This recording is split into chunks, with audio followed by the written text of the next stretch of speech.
Hi! Welcome to Nanatay's Thailand Big C Edition! So, I think this is the last part ng Thailand edition natin. So, we have three yata or dalawa. Anyways, wow, daming video.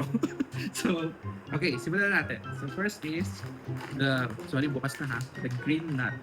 So, para siyang yung ding-dong siguro nila. Parang gano'n, ding-dong. So, amin natin. Tama ang hanga.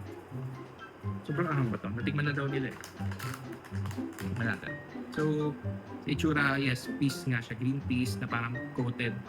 Coated siya ng, I don't know, parang, ewan, basta. So, ayan, tikman natin. Habang tumatagal umaanghang. Yes, pa tayo. Texture niya, parang ano, parang, naramdaman ko sa lalamunan ko So, pag gumuguhit siya, peas na medyo mahangin yung loob. Parang ding-dong. So, parang ding-dong talaga siya na maanghang. So, nakagat hindi eh. Pero umiikot siya sa bibig mo, sa lalamunan mo. So, yun. Okay. Okay siya. Okay, next ay so, ang flavor nito ay 2-in-1 na grilled prawn and seafood sauce. So, ang seafood sauce is known as Namjin seafood. So, it's a may script ako again, bright spicy sour and garlicky dipping sauce. Nagawa siya sa chili, lime juice, patis, and cilantro. So, try na. May hint nga siya ng patis. Tingnan sila. So, yung chips, again, Lace lang yan. So, wala namang bago. Try natin.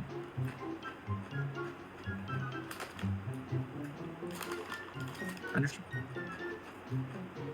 Ang galing kasi minarasama yung hipon na hint lang. Hindi yung pagkagat mo, nasa hipon. Hindi siya gano'n.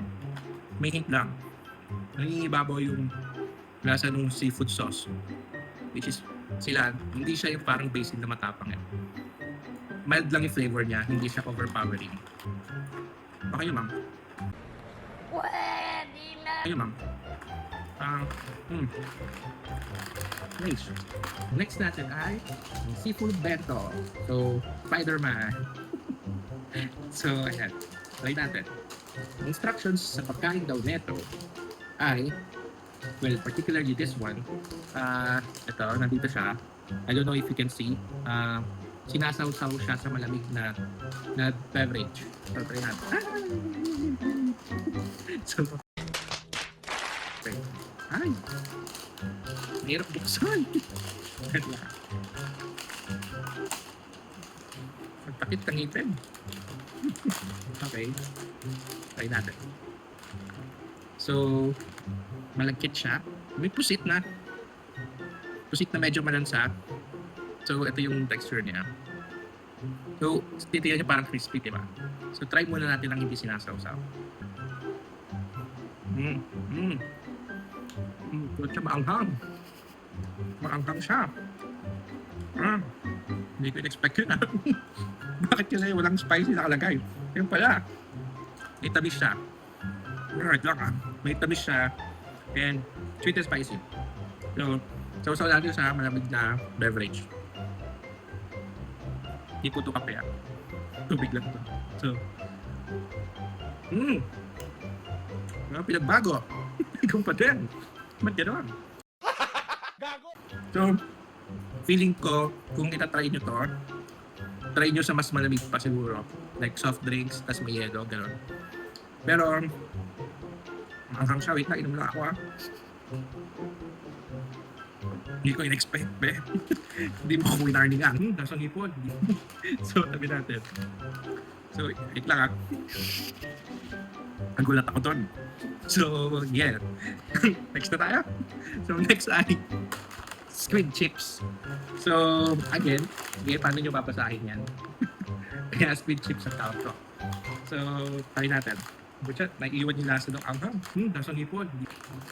Mamaya, tikman mo Sa camera, big grab na lang. Hindi po kasi ako into spicy na malala. Gusto ko yung spicy lang na kumakalat lang sa bibig. So, mukhang spicy din to Same amoy. Hindi. Medyo mild yung amoy niya. So, ayan. So, texture-wise, may tsura. Para siyang chicharon, yung tropek. Try natin. Okay. Medyo, ano na, yung lasa ng pusit niya, commercialized na, processed na. Hindi na siya yung pusit talaga. Alam mo yun eh, lasang chichirya na pusit. Yun ang texture niya and yung lasa ng chips. Para siyang yung chick-charap sa Chowking. Tapos, yun, powder flavoring. Okay naman, masarap siyang kainin na, ano ba yan, yung manood ka. Yun, okay naman siya kainin. Okay naman, masarap naman. So, ang next natin ay, so, Pretz. So, tatlong flavor to. So, green curry chicken, original, which is parang patatas lang, ayan. So, and corn. So, ito pala yung green curry chicken. So, I think ito yung pinaka Thai version. So, ang Pretz ay isang popular Japanese dish, ay hindi dish, sorry. Japanese biscuit na made by Glico. So, Glico is the same company behind Pocky. So, if familiar kayo sa Pocky, yung Pocky na, yung stick, parang pepero, gano'n na.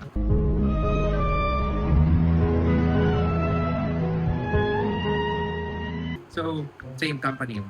Kaya siguro same stick. Try natin. Ayo. Ay, clumsy. So, Pretz na green curry. So, try natin. So, ayan. Okay. So, manipis lang siya. Technically, alam nyo, para lang siyang para sa akin na Pocky na wala yung dulo. So, yung flavor sa dulo. Sticks lang siya. Bread sticks lang talaga. Hindi ko nga ito lang yung tira sa Pocky. Tapos, flavor na din. Gago! So, ito. Okay, try natin. Basil ang nauna kong natikman. Then curry. Ang galing, no? Curry.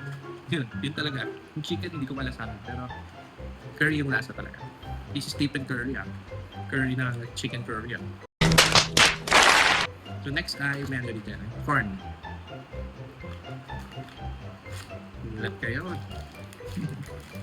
So, balik lang ulit. Interesting tong corn kasi bihira akong makakita ng flavor na corn sa mga chips or kung ano man. So, ito. Amoy pala ka na.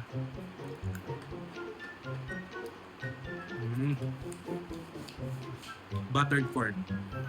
Yun yung lasa niya, buttered corn. So, yung amoy, kaya ako sabi, alam ko na, malapit yung amoy niya sa Tommy. No, naalala ko mais pala yun, sorry. Sorry, akin. Kakamali din. Ay, tanga mo! Ha? Bobo ka. Nangihina ako sa kabobohan mo.